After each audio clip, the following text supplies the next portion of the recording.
Bakit paniniwalaan natin siya? Bakit yung mga, yung sinigaw ng mga congressman? Bakit? Bakit hindi natin imbestigahan? Bakit yung mga senador ang iniimbestigahan?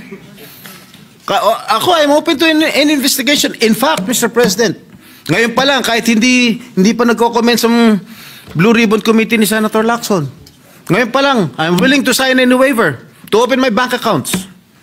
And that, I'll put that on record. I don't know with Senator Joel. Maybe he will also conform with my idea.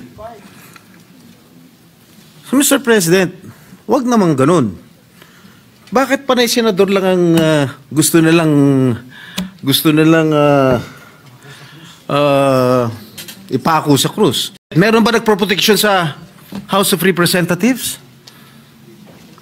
Bakit nung nag-hearing ang Blue Ribbon Committee po, nung si Congressman Marcoleta pang chairman ng Blue Ribbon, nagbanggit si Diskaya, ilang congressman ang involved sa korupsyon. Pagdating nung kinabukasan, hindi na front page, hindi masyadong pinag-usapan.